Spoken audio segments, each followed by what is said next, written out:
Some Nigerians with questionable character in the diaspora have indulged in malicious campaign to radicalize their compatriots and promote destabilization back home. This revelation was made by Coalition for Nigeria movement in a press conference on Wednesday in Abuja. In his address, the Coalition for Nigeria movement leader, Patrice Abuode, said Nigeria must be aware of these elements who deliberately instigate problems back home and escape with their families to save abroad. The troubleshooters abandon the rest of us to our fate after making us susceptible to the problems they generate by their actions and utterances. We are baffled at the manner these Nigerians in diaspora dubiously misinterpret and apply the doctrines of freedom of speech and the rise to public protest by the citizens in the expression of grievances against government in a manner which project them as built to the detriment of peace and violence. This tendency has become too pronounced under the administration of President Muhammad Buhari in the last 4 years. These diasporan Nigerians prod and sponsor our youths to protest under the pretext of democratic liberty, but hardly know the difference between peaceful and violent protests as exposed by democratic governments globally. Even when such protests become violent and bloody, mad by destructions, the Nigerians in diaspora use various weapons, especially social media platforms, to bolster the perpetrators of such evil against the people and the nation to continue in self-destruction.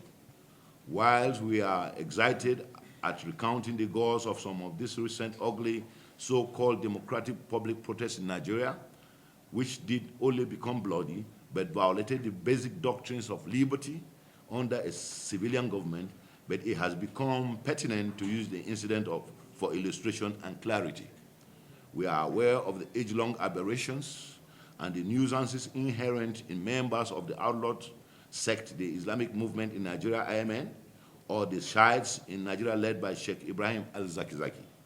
The sect's devious members have repeatedly invaded Abuja with guns and other dangerous weapons under the guise of protesting what they believe in their narrowed senses are the unlawful incarceration of al-Zakizaki.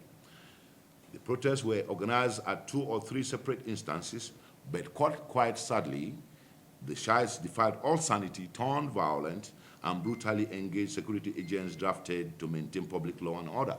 In one of the incidences, they crudely attacked and gruesomely murdered Nigerians, including a senior police officer. CNM is therefore calling on all Nigerians to wake up from their slumber before the antics and sinister plans of Nigerians in the diaspora will cause the total ruination of our country. It appears to us now that one Nigerians who have escaped to foreign lands learn first at the tricks of how to orchestrate the destabilization and the destruction of their country.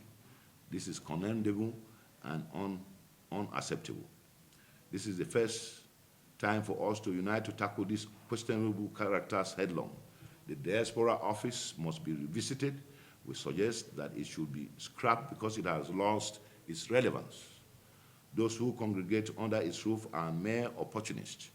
They are bringing their disappointments abroad to implant a lawless society in Nigeria that was not accommodative to them before taking flight abroad.